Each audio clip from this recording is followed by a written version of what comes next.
Avant de commencer notre culte en live, j'aimerais lire un verset que Dieu m'a donné ce matin dans le livre de 1 Thessaloniciens, chapitre 5, le verset 16 à 18. Nous allons lire ce verset avant de commencer notre culte de ce matin. Merci. La Bible dit, « Soyez toujours joyeux, priez sans cesse, rendez grâce en toutes choses, car c'est à votre égard la volonté de Dieu en Jésus-Christ. » Je le relis encore pour vous, vous qui êtes à la maison. « Soyez toujours joyeux, priez sans cesse, rendez grâce en toutes choses, car c'est à votre égard la volonté de Dieu en Jésus-Christ. » Nous devons apprendre à rendre grâce à Dieu, même dans les moments difficiles comme celui-ci. Aujourd'hui, c'est un grand jour, le jour de la fête de Rameau qui nous rappelle l'entrée triomphante de notre Seigneur Jésus-Christ à Jérusalem. Donc, même si nous sommes en train de traverser un moment difficile, mesdames et messieurs, là où vous êtes, je vous invite à rendre grâce à Dieu. Pourquoi? Parce que celui qui est en nous a vaincu le monde. Nous n'avons pas le droit d'avoir peur. Alors, nous allons avoir bientôt un temps de louange avec notre bien-aimée servante de Dieu, Madame Belinda Lévesque, qui va nous amener dans le cantique de louange. Donc, je vous invite de chanter à la maison avec elle, d'adorer Dieu avec elle, de rendre grâce à Dieu avec elle dans ce temps de confinement.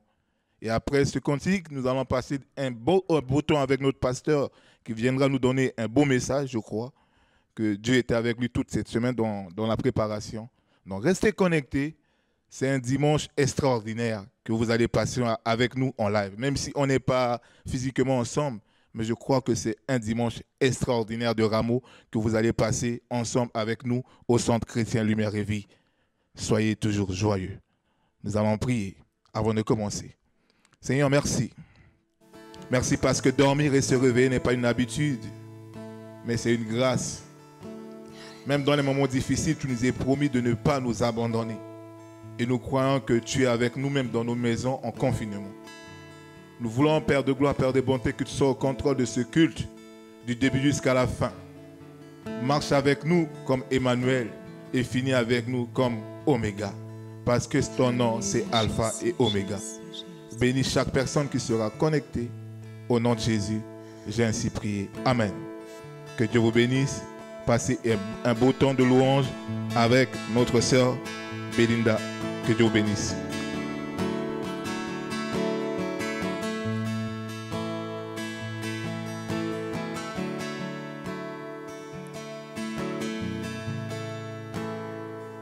On va commencer par un chant qui élève le nom de Jésus. Ce chant dit, « Tu n'as pas voulu les cieux sans nous, alors tu as envoyé Jésus. » Alléluia. Tu étais là dès la création, Fils unique du Dieu très haut. Les mystères de ta gloire révélés, en toi Christ notre Seigneur. Oh, ce nom est si merveilleux, oh, ce nom est si merveilleux, le nom de Jésus-Christ, mon roi. Oh, ce nom est si merveilleux, sa beauté sans pareil. Oh, ce nom est si merveilleux, le nom de Jésus.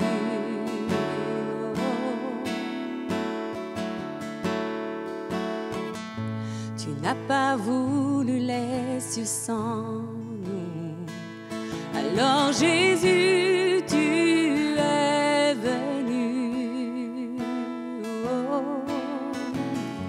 Ton amour a vaincu mon péché. Rien ne peut nous séparer. Oh, ce nom est si glorieux. Oh, ce nom est si glorieux. Le nom de Jésus-Christ. Oh, ce nom est si glorieux, sa bonté sans pareil. Oh, ce nom est si glorieux, le nom de Jésus. Oh, ce nom est si glorieux, le nom de Jésus. La terre a tremblé, le voile s'est déchiré, désarmant la mort et le péché. Les cieux chantent ta gloire, l'écho de ta victoire. Tu es le roi ressuscité. Tu es sans rival, tu es sans égal. Dieu, tu triomphes à tout jamais. À toi soit le règne, à toi soit la gloire, car ton nom surpasse tout autre nom. Oh, ce nom est victorieux, oh, ce nom est victorieux, le nom de Jésus-Christ, mon roi. Oh, ce nom est victorieux, sa bonté sans pareil. Oh, ce nom est victorieux, le nom de Jésus. Oh, ce nom est victorieux, le nom de Jésus. Oh, ce nom est victorieux, le nom de Jésus. Oh, alléluia. Grâce te soit rendue ce matin. Oh, merci pour ton sacrifice, Jésus. Sois loué, sois loué, sois loué. Alléluia, Seigneur. Oh, oh, oh. Merci pour ton sacrifice, Seigneur. Alléluia, Jésus. Alléluia, alléluia. Alléluia, alléluia. Alléluia. Tu étais là dès la création, Fils unique du Dieu très haut. Alléluia, Jésus. Les mystères de ta gloire révélés en toi, Christ, notre Seigneur. Oh, ce nom est si merveilleux, oh, ce nom est si merveilleux, le nom de Jésus-Christ, mon roi. Oh, ce nom est si merveilleux, sa bonté sans pareil. Oh, ce nom est si merveilleux, le nom de Jésus. Oh, ce nom est si merveilleux, le nom de Jésus. Oh, ce nom est si merveilleux, le nom de Jésus.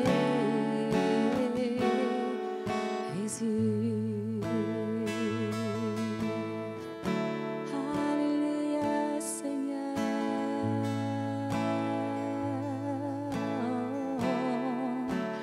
Alléluia, Seigneur.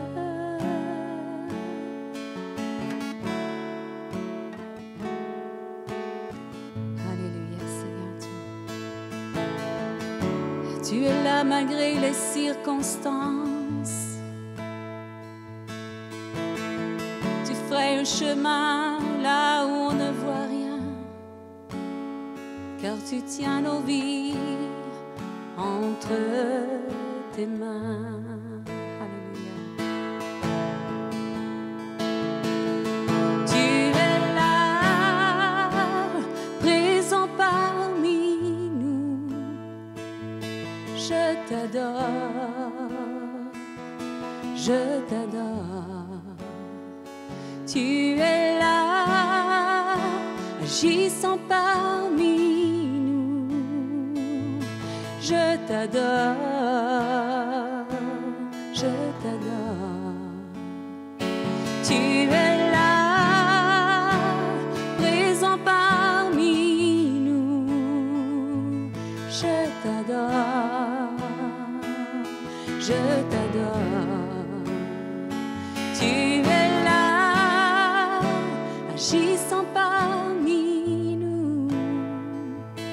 Je t'adore, je t'adore.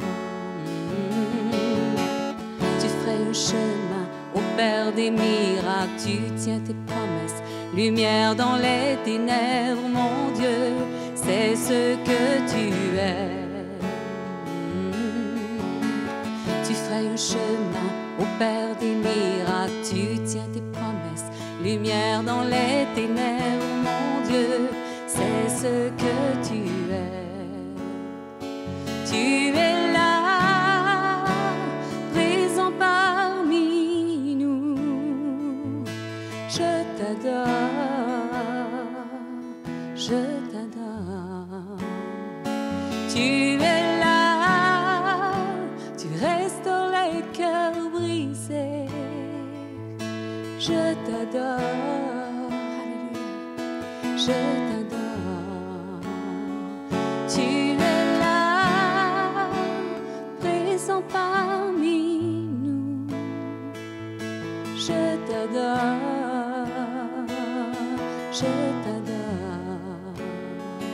Tu es là, tu restaures les cœurs brisés. Je t'adore, je t'adore. Tu ferais un chemin au Père des miracles, tu tiens tes promesses. Lumière dans les ténèbres, mon Dieu, c'est ce que tu es. Oh, tu ferais un chemin au Père des miracles, tu tiens tes promesses. Lumière dans les ténèbres, mon Dieu, c'est ce que tu es. C'est ce que tu es. C'est ce que tu es. C'est ce que tu es. C'est ce que tu es. C'est ce que tu es. C'est ce que tu es, Jésus. Jésus. Oh, tu brises les chaînes de la dépression. Tu brises les chaînes de la noirceur. En toi nous avons la liberté. Oh, tu brises le joug qui nous retient captifs. Tu souffles sur la noirceur qui nous oppresse. Tu es notre consolateur, Seigneur.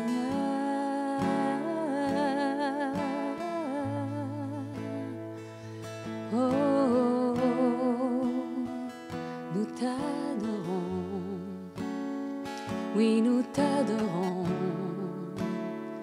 oui nous t'adorons, Jésus, oui nous t'adorons. Tu es là, présent parmi nous. Je t'adore, je t'adore. Tu es là, tu restaures les cœurs brisés. Je t'adore, je t'adore. Oh, tu ferais un chemin au Père des miracles, tu tiens tes promesses. Lumière dans les ténèbres, mon Dieu, c'est ce que tu es. Oh, tu ferais un chemin au Père des miracles, tu tiens tes promesses. Lumière dans les ténèbres, mon Dieu, c'est ce que tu es. C'est ce que tu es. C'est ce que tu es, c'est ce que tu es, Jésus. Alléluia, alléluia. Que nos cœurs te louent malgré les circonstances, car en toi est notre refuge. Alléluia. Nous t'offrons tout ce matin, nous t'offrons nos louanges.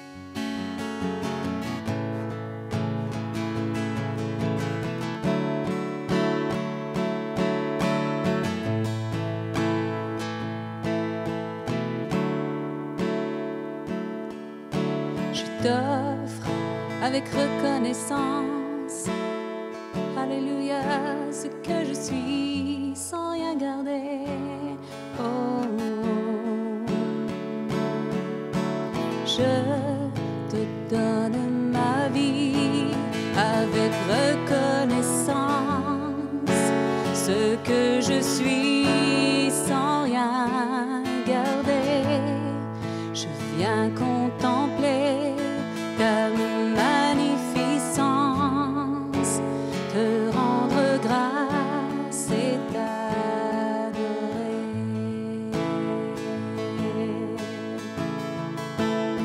Alléluia.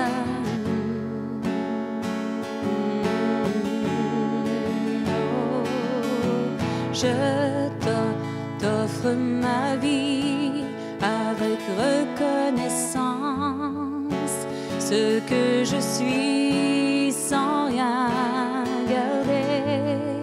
Je viens contempler ta magnificence, te rendre grâce et t'adorer.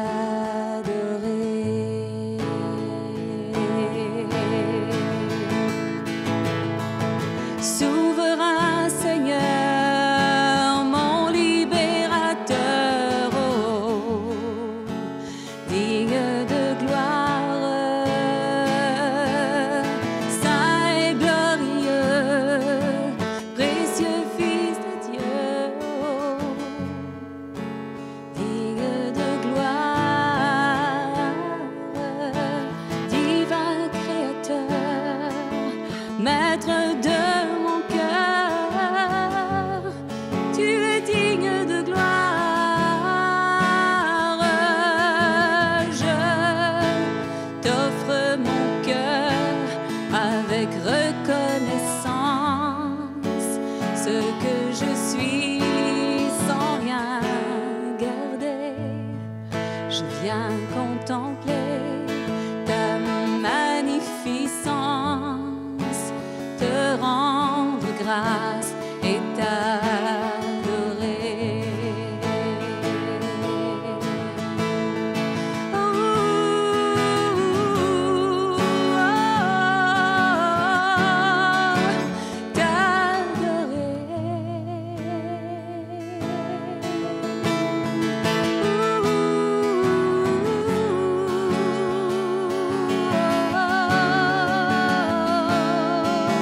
souverain Seigneur, mon libérateur, digne de gloire, saint et glorieux, précieux Fils de Dieu, oh, digne de gloire, divin créateur, maître de mon cœur, digne de gloire.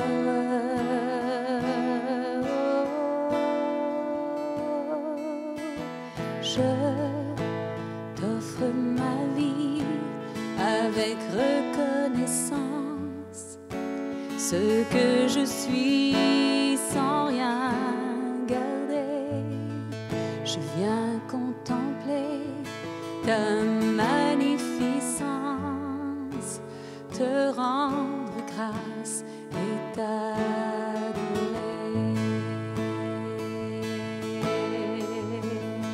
Et t'adorer.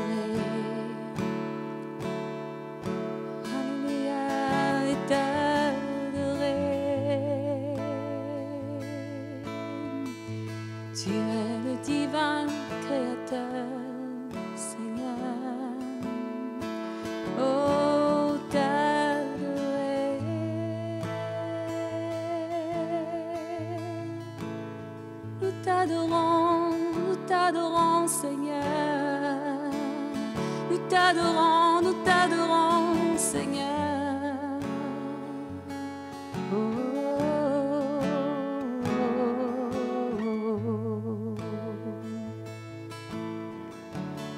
Alléluia, Jésus.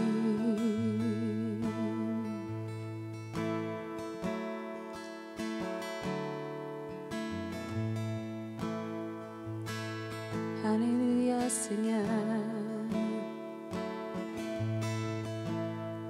Alléluia, Seigneur.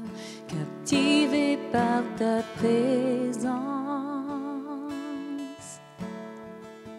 je désire rester à tes pieds.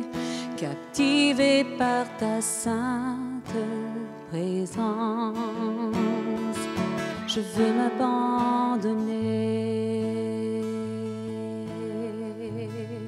Je ne cherche pas ta main.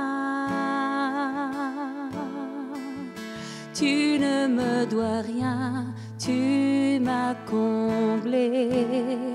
Au-delà de ce que tu peux faire, je veux ton cœur. Pardonne-moi quand tout n'est qu'une habitude. Pardonne-moi quand j'oublie pour qui je chante. Je veux tout recommencer. J'ouvre à nouveau mon cœur à toi.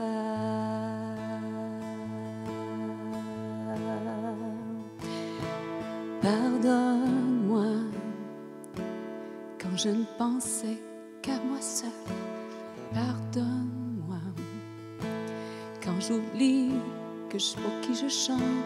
Je veux tout recommencer. J'ouvre à nouveau mon cœur à toi. Captivé par ta présence, oh, je désire rester à tes pieds.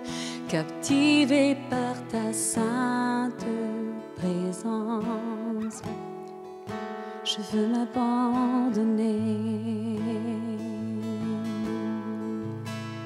Je ne cherche pas ta main, oh non. Tu ne me dois rien, tu m'as comblé.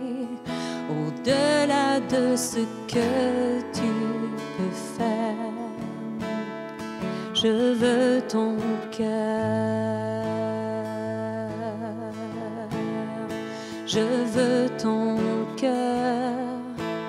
Rien au monde, non rien au monde, je ne peux me combler. Je veux ton cœur, rien de plus, non rien de plus, rien ne peut me combler. Je veux ton cœur, non rien de plus, non rien de plus. Rien ne peut me combler. Captivé par ta présence,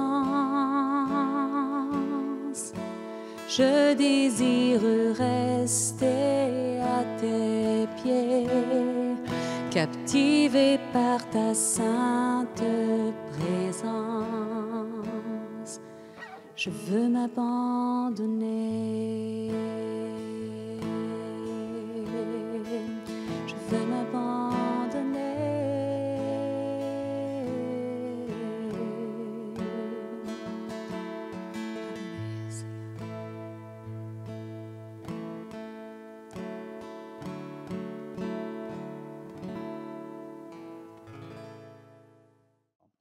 Alors que Dieu vous bénisse tous ce matin. Et on va lire deux passages de la parole qui touchent, selon moi, deux extrémités de la vie chrétienne. Celui qui peut nous donner toutes choses et le combat que nous avons à vivre concernant toutes choses. Alors, le premier passage des Écritures que nous allons lire, c'est dans Matthieu 6, le verset 25 à 34, et où la parole de Dieu nous dit ceci, et je vous donne le temps d'ouvrir la parole de Dieu dans vos maisons et d'être à l'écoute de cette parole bénie que Dieu nous a donnée. Il n'y en a pas d'autre sur la terre que la parole de Dieu. Il n'y a pas d'autre Bible sur la terre. Il n'y a pas d'autre livre sur la terre qui nous relève, qui relève pour nous cette connaissance que nous avons. Aucun. C'est pourquoi, je vous le dis, ne vous inquiétez pas pour votre vie, de ce que vous mangerez, ni pour votre corps de quoi vous serez vêtu. La vie n'est-elle pas plus que la nourriture et le corps plus que le vêtement? Regardez les oiseaux du ciel. Ils ne sèment ni ne moissonnent, et ils n'amassent rien dans des greniers, et votre Père céleste les nourrit. Ne valez-vous pas plus, beaucoup plus qu'eux? Qui de vous, par ses inquiétudes, peut ajouter une coudée à la durée de sa vie? Et pourquoi vous inquiétez au sujet du vêtement? Considérez comment croissent les lys des champs. Ils ne travaillent ni ne filent. Cependant, je vous le dis que Salomon, même dans toute sa gloire, n'a pas été vêtu comme l'un d'eux. Si Dieu revêt ainsi l'herbe des champs, qui existe aujourd'hui et qui demain sera jetée au four, ne valez-vous pas plus que, à plus forte raison, gens de peu de foi?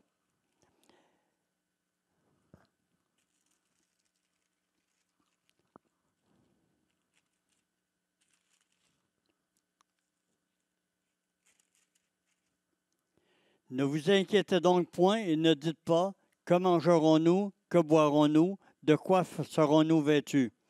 Car toutes ces choses, ce sont les païens qui les recherchent. Votre Père céleste, qui sait de quoi vous avez besoin. Cherchez premièrement le royaume et la justice de Dieu, et toutes ces choses vous seront données par-dessus. Ne vous inquiétez donc pas du lendemain, car le lendemain aura soin de lui-même. À chaque jour suffit sa peine. Et nous allons lire maintenant dans Éphésiens, au chapitre 6, et nous allons lire les versets 10 jusqu'au verset 17. Éphésiens 6, 10 à 17. Au reste, fortifiez-vous dans le Seigneur et par sa force toute puissante. Revêtez-vous de toutes les armes de Dieu, afin de pouvoir tenir ferme contre les ruses du diable. Car nous n'avons pas à lutter contre la chair et le sang, mais contre les dominations, contre les autorités, contre les princes de ce monde de ténèbres, contre les esprits méchants dans les lieux célestes. C'est pourquoi prenez toutes les armes de Dieu, afin de pouvoir résister dans les mauvais jours. Tenir ferme après avoir tout surmonté. Tenez donc ferme, ayez à vos reins la vérité pour ceinture, revêtez la cuirasse de la justice, mettez pour chaussure à vos pieds le zèle que donne l'évangile de paix. Prenez par-dessus tout cela le bouclier de la foi avec laquelle vous pourrez éteindre tous les traits enflammés du malin. Prenez aussi le casque du salut et l'épée de l'Esprit qui est la parole de Dieu. Faites en tout temps par l'Esprit toutes sortes de prières et de supplications. Veillez à cela avec une entière persévérance et priez pour tous les saints. Que Dieu vous bénisse. Seigneur, que ta parole pénètre dans les cœurs et que ce message ce matin transforme et aligne les vies qui l'écoutent. Dans le nom de Jésus. Amen. Le titre du message ce matin, j'ai appris. Entre ces deux extrêmes que nous avons ici, nous pouvons dire que les choses se passent entre les deux. Nous avons la connaissance par la parole. Et depuis que Jésus est venu sur terre, des choses ont été précises, comme le dimanche des rameaux ou la montée de Jésus à Jérusalem. Souvenons-nous que ces mêmes personnes qui aujourd'hui, une semaine avant Pâques, glorifiaient Dieu, louaient Dieu. Souvenons-nous que la plupart de ces personnes ont accompagné les Sadducéens et les pharisiens lorsqu'ils disaient « crucifie-le, crucifie-le. Alors, est-ce que l'homme a fait les choses par ignorance? Moi, je crois que oui. Les hommes ont fait les choses par ignorance complètement.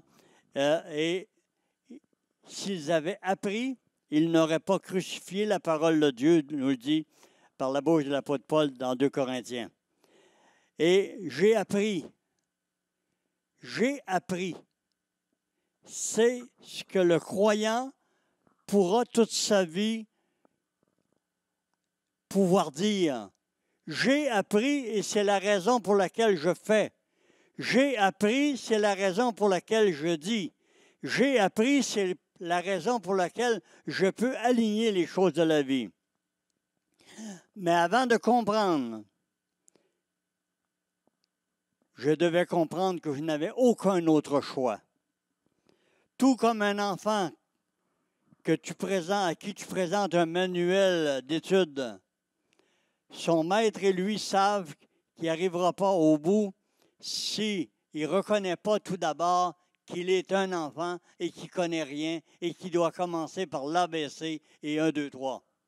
Alors, il en fut de même, moi, frères et sœurs. Quand j'ai connu Jésus et que je suis sauvé par lui, j'ai compris que j'étais né de nouveau et que j'entrais dans un apprentissage d'une vie. Comme l'enfant qui naît, un voile est placé entre la réalité et lui. La sortie du sein maternel lui révéla un monde qu'il entendait, mais ne voyait pas. Un jour, tout être humain, pour comprendre la vie spirituelle, lui aussi doit sortir du voile qui l'empêche de voir la réalité. La Bible nous dit dans 2 Corinthiens 3,16, « Lorsque les cœurs se convertissent au Seigneur, le voile est enlevé. » Et si le voile n'est pas enlevé dans vos vies, vous ne pouvez comprendre ni ce message, vous ne pouvez comprendre ni la parole, et vous ne pourrez pas comprendre la volonté de Dieu en Jésus-Christ pour vous et pour moi.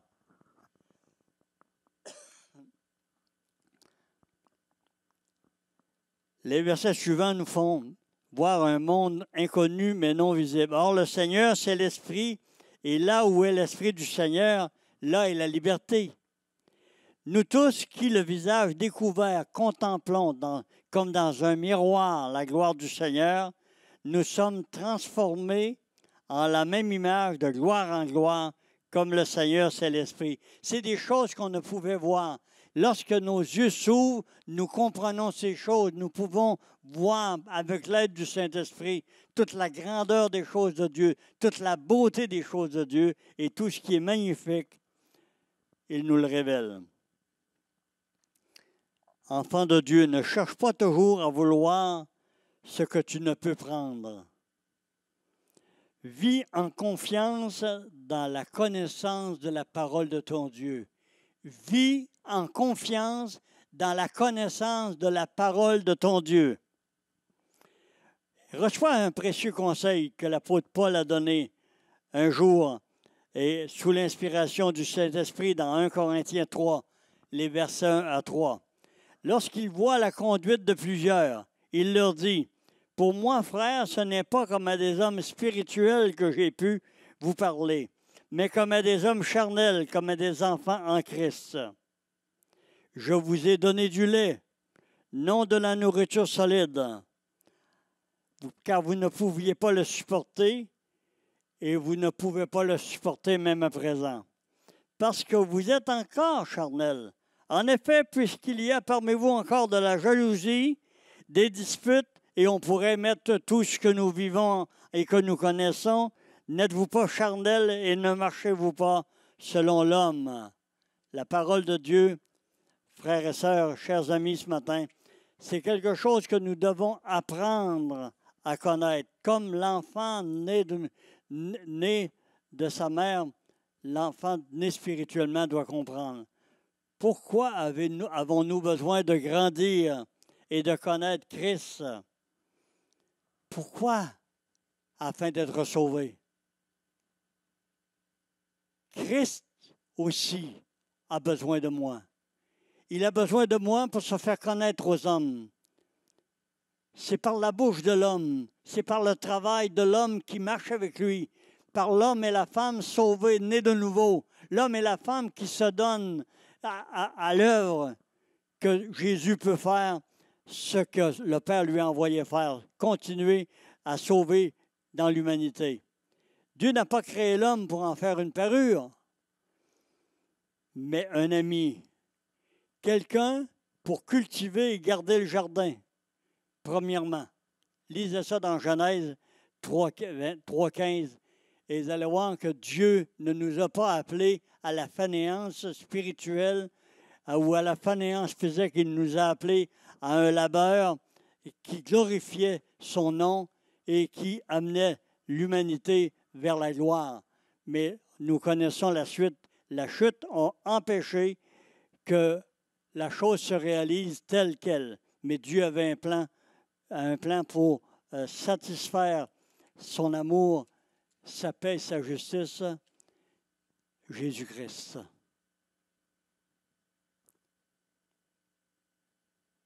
Même si les hommes ont dépensé des milliards chaque année pour essayer de découvrir d'autres planètes ou à défaut de pouvoir construire une tour plus haute pour échapper à son contrôle, ils se sont repliés sur des tours imaginaires. La théorie de l'évolution tentant de se faire croire que Dieu n'existe pas. Aujourd'hui encore, durant ce temps de maladie, où les hommes, les uns rejettent sur Dieu la cause de cette épidémie, de ces maladies, de ces fléaux. Mais d'un autre côté, ils disent ne pas croire en lui. Alors, à un moment donné, l'être humain doit comprendre une chose, c'est qu'il ne sait où il va s'il n'a pas été guidé par Dieu sur le chemin de la vie. Et le seul chemin de la vie qui existe, la seule façon d'être guidé sur le chemin de Dieu dans la vie, c'est de marcher selon sa parole et d'en suivre toute la direction. Alors ces hommes, beaucoup de ces hommes, de ces savants qui travaillaient à faire avancer cette théorie de l'évolution, qui ont fait en sorte que les milieux scolaires du monde entier enseignent à nos enfants cette théorie farfelue qui amène les enfants à devenir de plus en plus durs, de plus en plus inconséquents avec eux-mêmes et qui nous prépare une des humanités les plus violentes que la Terre aura portées. Et Dieu n'a pas laissé l'homme dans l'inconnu à ce propos-là. Alors j'ai compris que Dieu ne nous laisse pas dans l'inconnu. Et si nous lisons la parole de Dieu, nous pouvons savoir depuis environ 2000 ans, ça a été écrit vers l'an 65, ce texte que je vais vous lire. Donc, en l'an 65 après Jésus-Christ, le Saint-Esprit a donné à l'apôtre Paul l'inspiration d'écrire ceci. « Sache que dans les derniers jours, il y aura des temps difficiles, car les hommes seront égoïstes, amis de l'argent, fanfarons, hautains, blasphémateurs, rebelles à leurs parents, ingrats, irreligieux, insensibles, déloyaux, calomniateurs, intempérants, cruels, ennemis des gens de bien, traîtres, emportés, enflés d'orgueil, aimant le plaisir plus que Dieu, ayant l'apparence de la piété, mais reniant ce qui en fait la force. Éloigne-toi de ces hommes-là. Il en est parmi eux qui s'introduisent dans les maisons et qui captivent des femmes d'un esprit faible et borné, chargés de péché, agités par des passions de toute espèce, apprenant toujours et ne pouvant jamais arriver à la connaissance de la vérité. Et la raison, c'est qu'ils ne se penchent pas devant Dieu un jour pour dire à Dieu, ton Fils est venu, il est venu à la croix du Calvaire. Instruis-moi par ton Saint-Esprit des choses de ta parole, afin que moi aussi, je puisse connaître et je puisse dire un jour, je connais, Seigneur, que ton Fils m'a sauvé, que ton Fils est mort pour moi, que ton Fils à la croix s'est donné pour qu'un jour je sois devant toi. C'est ce que je pourrais dire à Dieu quand je me présenterai devant lui. Seigneur, je suis ici parce que Jésus, celui que tu as fait ton Christ, a payé le prix, a pris mon jugement sur lui. Et aujourd'hui que je me présente devant toi, je me présente libéré, je me présente dans la joie parce que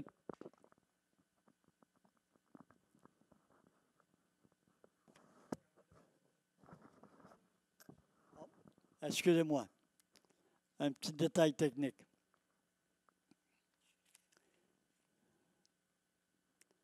Alléluia. Ayant compris par la révélation dans la parole de Dieu et par ce que j'ai vu, entendu depuis bientôt 80 ans de vie, j'ai compris que ces choses étaient des choses qui devaient se révéler aux autres. Et chers amis, chers frères dans le Seigneur, chères sœurs dans le Seigneur ce matin, vous devez vous mettre à la tâche d'étudier la parole de Dieu. N'attendez pas à mon âge pour le faire. Vous qui êtes jeunes, étudiez la parole de Dieu. Cherchez à tout en comprendre, toute la clarté. Il n'y a pas de subtilité dans la parole de Dieu. Il y a de la clarté, il y a de l'amour, il y a de la joie, il y a de la paix, il y a de la passion, de la miséricorde, de la compassion.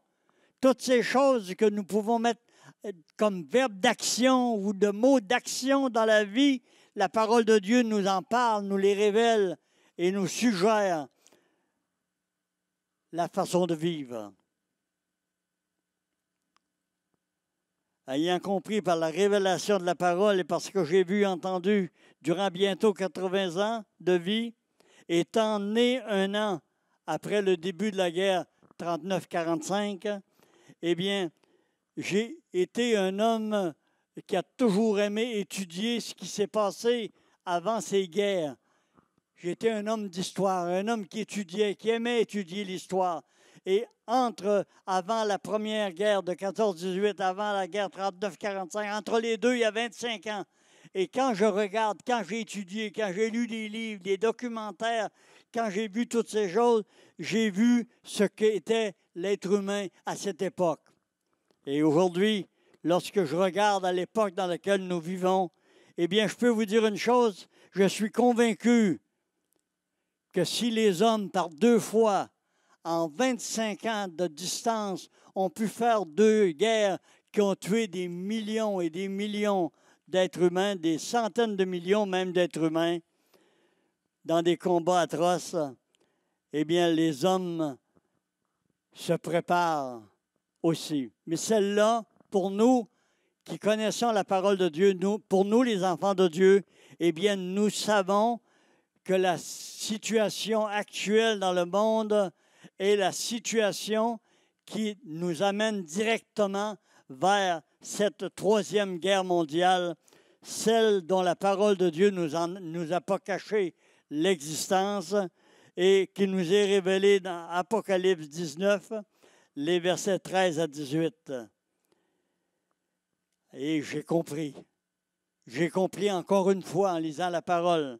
Et à chaque fois que je lis, je comprends que Dieu ne nous laisse pas dans l'ignorance et nous donne exactement les précisions des petites choses sur lesquelles nous pouvons nous orienter. Il nous a dit, quand ces choses arriveront, quand vous verrez ces choses arriver, c'est la même chose que le printemps, quand vous voyez le figuier qui commence à sortir des bourgeons et ensuite à fleurir. Vous savez que le printemps et l'été s'en viennent et ils sont très proches. De la même façon, les choses que nous voyons aujourd'hui sont là pour nous montrer que nous sommes rendus à un point déterminant de l'humanité où nous aurons à rencontrer celui que nous avons crucifié à nouveau et que nous allons rencontrer le Dieu Tout-Puissant qui l'a envoyé. Et je sais, en lisant ces passages de la parole, que Dieu me donne des choses extraordinaires. Quand il me dit que cette guerre va commencer sur le bord de l'Euphrate, oh, quelle précision!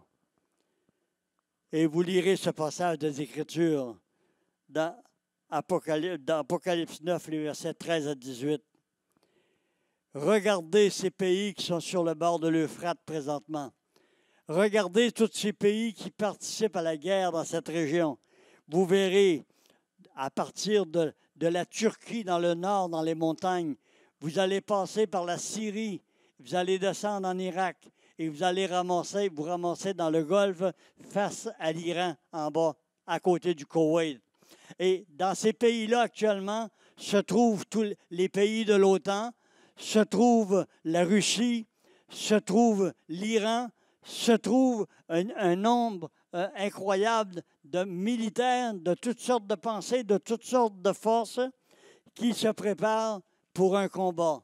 Et la parole de Dieu nous dit que c'est dans ce temps-là que les anges, qui ne sont pas de bons anges, mais des anges, vont être déliés pour apporter sur l'humanité ce fléau épouvantable. Et je crois qu'on est dans la précision incroyable quand nous regardons ce texte des Écritures et quand je songe, pendant que je vous parle, quand je songe à cette épidémie épouvantable qui s'en va dans l'humanité et que je pense que cette guerre, cette folie devait commencer sur le bord de l'Euphrate, et mon cœur est troublé un peu. Mais je sais que mon Dieu va me donner toute la révélation. Plus près de nos besoins. Il nous faut vivre plus près de nos besoins. Mais ne jamais oublier, chers frères et sœurs, chers amis, il ne faut jamais oublier que nous avons des rendez-vous. Peut-être que je ne verrai pas la fin telle que la parole de Dieu nous le mentionne. Peut-être que je partirai avant à l'âge que j'ai. Peut-être que je serai dans la gloire du Père, voyant toutes ces choses arriver. Peut-être que je serai là, venant avec ceux qui nous rejoindront pour venir régner avec Christ pendant le millénium. Alléluia. Mais peut-être, probablement plusieurs, les jeunes, plusieurs d'entre vous, et probablement une grande partie de nous, seront là pour vivre les événements qui vont se produire sur l'humanité. Et nous avons à comprendre des besoins encore plus grands. Nous avons besoin, pour pouvoir comprendre ces besoins-là, nous devons expérimenter la parole de Dieu. Nous devons expérimenter la parole de Dieu dans des petites choses. Moi, quand j'ai accepté Jésus-Christ comme mon Sauveur et Seigneur, je savais que j'étais sauvé. Je savais que mon Dieu me donnait l'appel à le servir toute ma vie à son service. Je savais 3 semaines plus tard, je savais que je devais partir témoigner à Winnipeg pour parler qu'est-ce que le Seigneur avait fait dans ma vie, comment il m'avait délivré, comment il m'avait poussé dans une direction différente de vie que celle que je vivais avant, d'un blasphémateur, d'un homme dur, avec une conscience endurcie. Dieu avait commencé à me transformer et il continue encore. Et j'ai compris dans ses besoins que nous devions expérimenter la parole de Dieu. J'ai compris ces choses, frères et sœurs, parce que l'être humain, nous sommes ainsi faits. Nous sommes construits d'une façon que nous avons constamment besoin d'avoir des défis dans nos vies, de comprendre des choses de Dieu, d'expliquer les choses de Dieu, d'en parler avec les autres des choses de Dieu et de pouvoir arriver à la fin en disant « J'ai combattu le bon combat, j'ai achevé la course, j'ai combattu le bon combat, dorénavant la couronne de gloire m'est réservée. » Il nous faut complètement revenir sur nos 2 pieds, frères et sœurs, et commencer à expérimenter les petites choses que nous pouvons expérimenter dès le début de notre vie chrétienne. Et nous devons expérimenter en examinant dans la parole de Dieu ce que Dieu dit. Plus près de nos besoins, quand je suis né de nouveau en 1977, plus près de nos besoins, la maladie et la mort s'est insérée dans ma famille. La maladie est venue frapper à ma porte. Et quand je revenais de ce voyage de Winnipeg, j'apprenais que mon épouse entrait à l'hôpital pour 5 à 6 mois avec la tuberculose. Et on a commencé à échanger sur les choses de la parole de Dieu le soir. Et un soir, j'étais rendu à lire la parole de Dieu dans Jacques 5 et les versets 14 et 15. Et voici ce que j'avais lu à mon épouse au téléphone à l'hôpital. À 10 heures, je me souviens comme si c'était hier, un lundi soir, le 21 novembre 1977. Quelqu'un parmi vous est-il malade? Qu'il appelle les anciens de l'Église et que les anciens prient pour lui en loyant d'huile au nom du Seigneur. La prière de la foi sauvera le malade et le Seigneur le relèvera. Et s'il a commis des péchés, il lui sera pardonné. Et quand j'ai lu ces choses à mon épouse, nous avions 2 mois de vie chrétienne, pas tout à fait 2 mois de vie chrétienne. Et mon épouse a dit, je ne suis pas encore rendu là à lire. Elle a dit, je vais aller le lire dans la chambre, puis je te rappelle. Et quand elle m'a rappelé, mon épouse, elle m'a dit, si on a accepté Jésus comme Seigneur et Sauveur, et qu'on a cru dans la Bible qu'on était né de nouveau, et que nous savons que nous sommes nés de nouveau, si c'est vrai pour le salut, c'est vrai pour la guérison, demande aux anciens de venir me oindre d'huile. Et le lendemain soir, les anciens sont venus à l'hôpital et l'ont oint d'huile, et elle fut complètement guérie. Mon épouse malade, et à l'hôpital, je l'ai vue plusieurs fois, mais de courte durée. Même chose en 1983, lorsqu'elle devait se faire opérer pour un fibrome. Onction d'huile par la main des anciens, telle que la parole de Dieu dit. Guérison immédiate. 88, pour un kyste de 6 cm au rein gauche. Et la dernière fois pour elle, en mars 2000, lorsqu'elle fut diagnostiquée avec 24 heures à vivre, elle est sortie de l'hôpital après 53 jours et sert Dieu avec moi depuis ce temps-là. Et ça, on peut glorifier le Seigneur pour ces choses-là. 20 ans plus tard, mon épouse sert encore le Seigneur avec moi. Et de toutes ces maladies, malgré la mort d'un enfant, malgré les choses qui auraient pu être de la détresse au milieu de notre famille, Dieu nous a conservé les yeux fixés sur lui. Pourquoi? C'est parce que nous avons compris que sans lui, sans sa parole, on ne pouvait rien faire. Sans lui, sans sa parole, on ne pouvait rien vivre de vraiment valable. Et sans lui, sans sa parole, on ne pouvait pas enseigner la génération qui suit des choses qui concernent leur Dieu, leur Seigneur de gloire. C'est cette même connaissance qui a fait un jour que mon fils Daniel et mon épouse ont utilisé cette connaissance pour appeler le pasteur des Assemblées de Dieu à Moose-Jaw, en Saskatchewan, de venir me oindre d'huile à l'hôpital. Lorsque paralysé complètement du côté gauche, j'étais couché par terre. Je sers Dieu depuis. Amen. Dieu m'a relevé. Pourquoi? Parce que Dieu est fidèle. Parce que je connais que Dieu fait ce qu'il dit qu'il va faire. Amen.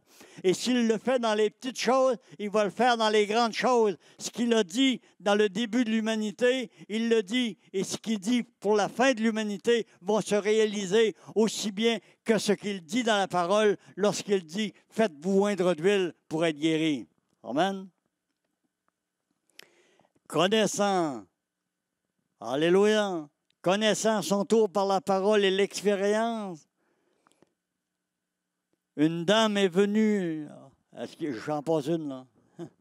C'est cette même connaissance qui nous a permis de recevoir une dame de 86 ans en panique dimanche le 18 août, le 18 novembre, c'est-à-dire 2018, parce que son médecin lui avait demandé avec insistance d'avertir sa famille car elle ne serait probablement pas vivante pour les fêtes à cause d'un cancer. Après qu'elle eut accepté Jésus comme Sauveur et Seigneur, nous l'avons oint d'huile au nom du Seigneur. Nous avons fêté en janvier cette année son 88e anniversaire de naissance. Alléluia. Et connaissant à son tour la parole de Dieu, cette femme a parlé avec une amie qui devait se faire enlever un pied ou se faire couper la jambe. Les médecins ne savaient pas jusqu'où il irait et jusqu'où il couperait. Elle est venue ici avec sa fille un dimanche matin et elle a donné sa vie au Seigneur et elle a avancé en avant et elle a demandé qu'on la oigne d'huile, y compris pour elle. Et nous l'avons fait ce matin-là. Et cette femme, 2 semaines plus tard, avec un orteil coupé, mais marchant sur ses 2 pieds, est venue par la porte d'entrée en arrière ici, est venue en avant directement pour confesser qu'elle avait été guérie par le Seigneur. Alléluia! Quand nous connaissons, nous pouvons appliquer la parole de Dieu à nos vies. Il nous faut connaître. Quand je dis que je connais, je sais qu'il y a un homme qui a inventé une belle phrase qui dit « Je sais que l'on n'en sait jamais, mais je peux vous dire une chose, avec la parole de Dieu est éternelle. Alors si je sais ce qu'il y a là-dedans, je sais tout. » Amen.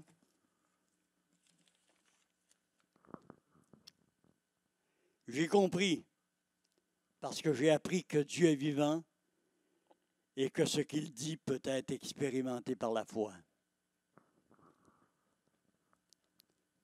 Sans la parole de Dieu, comment aurais-je appris que je puis tout par celui qui me fortifie? Alléluia. Sans la parole de Dieu, comment aurais-je pu connaître le plan du salut en Jésus-Christ? Sans comprendre, sans analyser ou sans lire la parole de Dieu, comment aurais-je compris le retour de Christ sur terre et tout d'abord sa venue sur les nuées pour les siens? Les innombrables bénédictions et les milliers de bénédictions et de mises en garde que nous révèle la parole de Dieu. Les psaumes sont remplis de petits passages merveilleux qui nous font frémir quelquefois d'exactitude et de délicatesse de la part de Dieu. Quand je lis dans le psaume 119, « Comment le jeune homme rendra-t-il pur son sentier en se dirigeant d'après ta parole? » Alléluia! Comment élever vos enfants aujourd'hui? Comment les diriger? Comment les amener à être des citoyens honnêtes, des citoyens qui respecteront les autres, à être des citoyens qui feront en sorte que le monde va changer?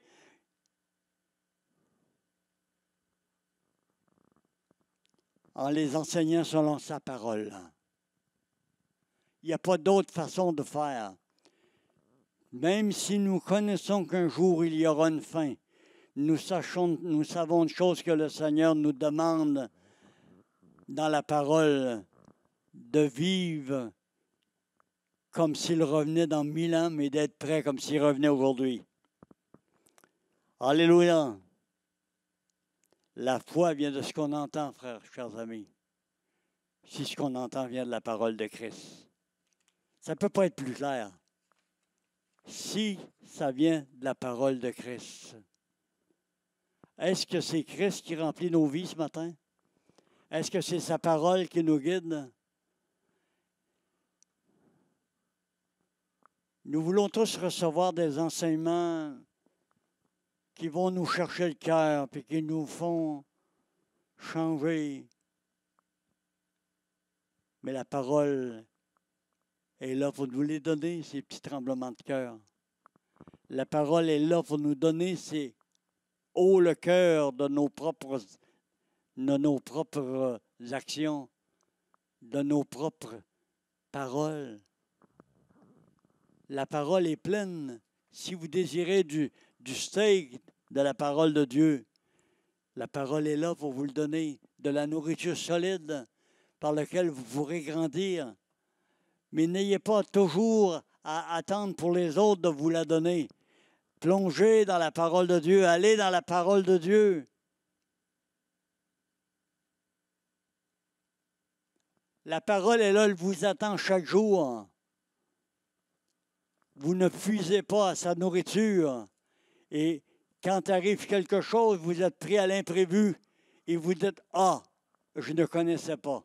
Ah, je ne savais pas. » Quand la parole de Dieu nous dit que personne n'est excusable de ne pas connaître Dieu, car Dieu se révèle depuis toujours dans la grandeur de la nature, dans la grandeur de la création.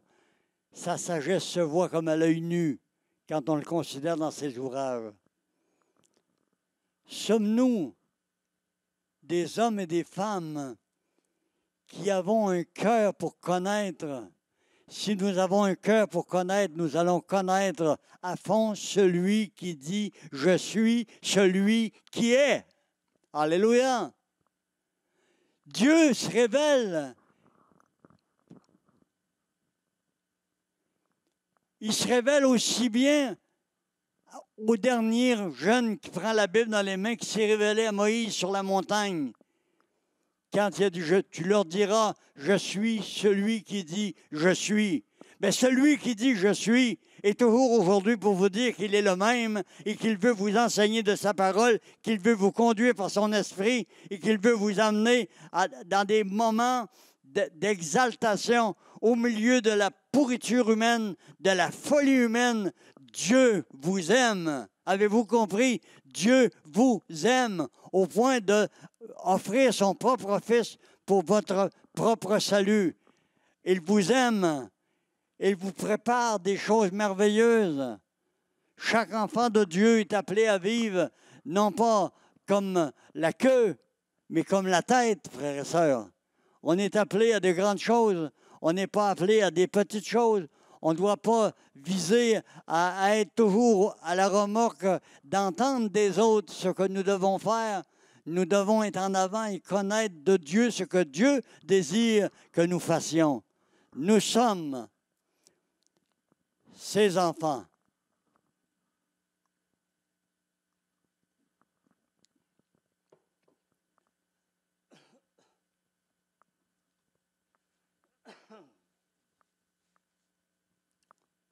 Et en tant que ses enfants, nous devons aller de l'avant. Et se rappeler une chose. Toute écriture est inspirée de Dieu et utile pour enseigner, pour convaincre, pour corriger, pour instruire dans la justice, afin que l'homme de Dieu soit accompli et propre à toutes sortes de bonnes œuvres. La médecine est utile pour tous, frères et sœurs. Mais Dieu se glorifie en prenant en main de guérir lorsque les éléments de la connaissance et de l'obéissance et de la foi sont réunis. La médecine est utile pour tous et nous ne rejetons pas la médecine. D'ailleurs, nous écoutons les recommandations de notre gouvernement.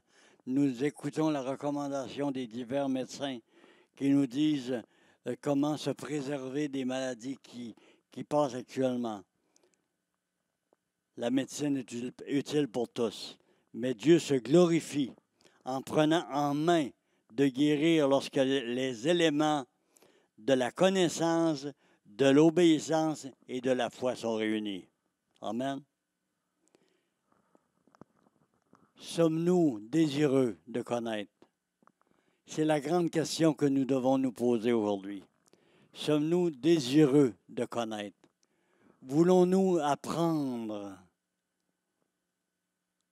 Qu'est-ce que Dieu désire de moi? Qu'est-ce que Dieu désire de mon assemblée locale?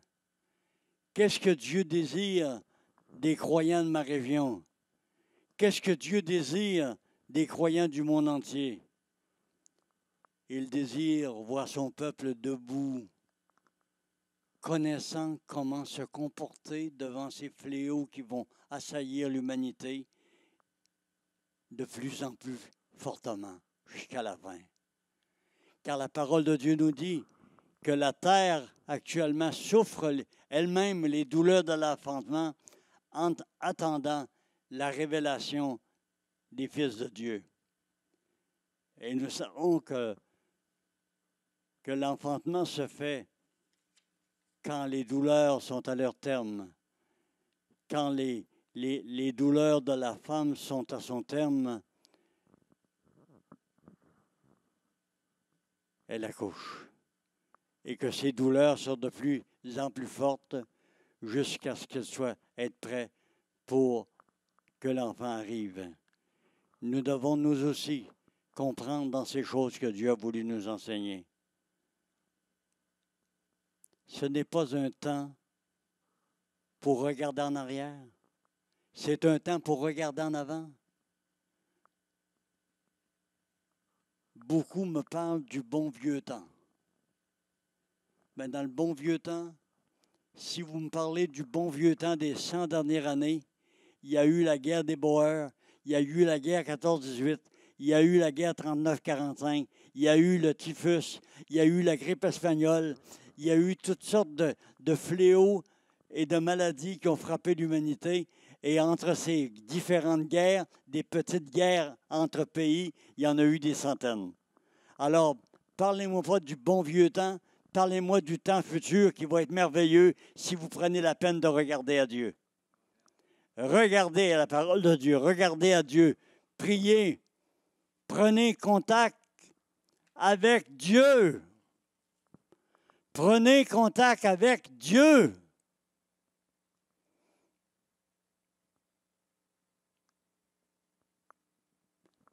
Arrêtez de lui mettre sur le dos pour ceux qui ne connaissent pas le Seigneur. Et pour ceux qui entendent ce message ce matin, si vous dites, s'il y avait un Dieu, s'il y avait un Dieu, ça n'arriverait pas. Continue à parler comme ça, puis il n'y a rien de bon qui va arriver. C'est définitif. Tu ne connaîtras pas ce Dieu d'amour. Mais cherche à le connaître. Cherche à le comprendre. Cherche à comprendre la direction de vie dans laquelle il veut t'amener en avant. Rejoins tes frères. Vis dans une église locale qui marche avec Dieu. Rejoins-les. Travaille avec eux. Fais connaître à l'humanité toute la connaissance de ce qui existe à l'intérieur. Et moi, je te dis, quand tu auras fait 50, 60 pages de ce livre béni, tu sauras qu'il y a un Dieu parce que tu l'auras vu et tu auras connu comment il a agi. Et tu verras que s'il a agi dans ce temps-là comme ça, de ne pas te surprendre qu'il agisse ainsi aujourd'hui. Nous sommes dans des fléaux parce que nous avons mérité ces fléaux, parce que ce n'est pas Dieu qui a créé ces virus, c'est la main folle de l'homme, la vie folle de l'homme, la manipulation de toutes les choses qui ne devraient pas toucher et qui, sans avoir un contrôle extrême, il se permet de la répandre dans les airs. Il se permet de polluer l'atmosphère. Il se permet de détruire l'air qu'on respire par toutes sortes de choses. Et tu dis, c'est Dieu. Tu dis la même chose que lorsqu'il y a eu l'attaque de l'école à Columbine, quand deux jeunes hommes ont atteint les élèves en en tuant 14, je crois, cette fois-là. Et lorsque le journaliste a posé la question à une jeune fille après si elle avait eu peur et si elle croyait toujours en Dieu, et cette jeune fille lui a répondu, « Oui, je crois en Dieu, même si vous l'avez mis en dehors des écoles, si vous l'avez mis en dehors de vos gouvernements, si vous lui avez fait sortir par la porte d'en arrière, je crois en Dieu. Parce que je sais que si vous l'aviez gardé à l'intérieur de vos institutions, le monde ne serait pas ce qu'il est. Le monde apprendrait ce qu'est l'amour, ce qu'est la joie, ce qu'est la paix. Réjouissons-nous ce matin. Réjouissons-nous. Oui, réjouissons-nous. Le Seigneur monte à Jérusalem. Il va venir encore. Réjouissons-nous, car la parole de Dieu nous dit qu'un jour, quand il va mettre son pied sur le mont des Oliviers à Jérusalem et qu'il va se fendre en deux, il sera peut-être un peu tard pour réaliser que nous avons manqué le bateau.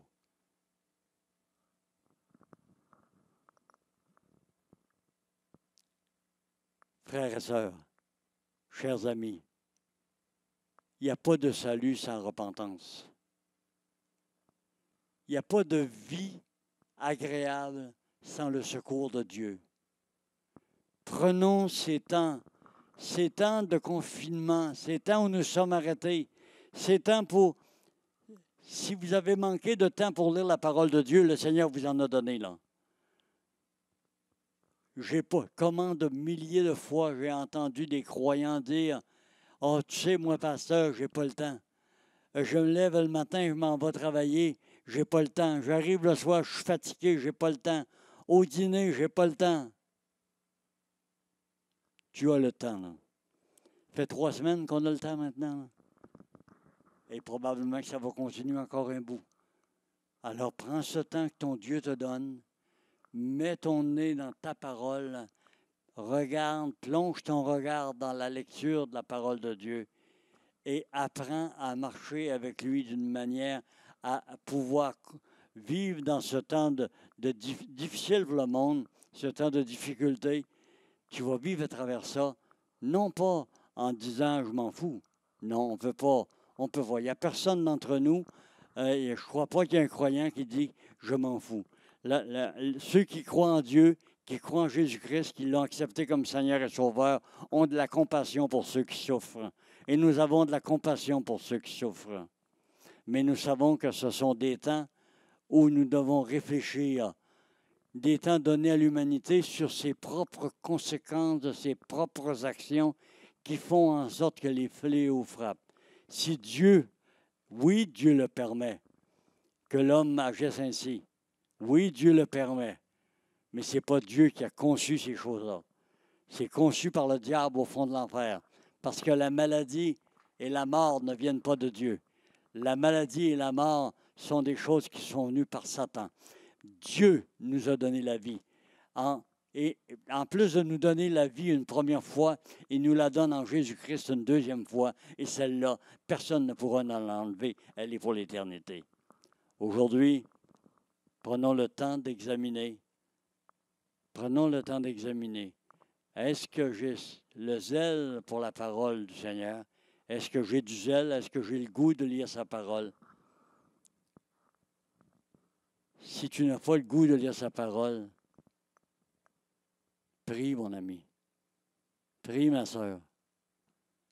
Prie pour avoir le goût de la lire. Parce que Dieu veut que tu le fasses. Il va répondre à cette prière. Tu peux en être sûr. Il va te donner le goût de lire sa parole. Plonge dedans ton regard et marche avec Dieu. Que Dieu vous bénisse, chers amis, chers frères, vous qui avez écouté ce message ce matin. Dimanche prochain, c'est Pâques.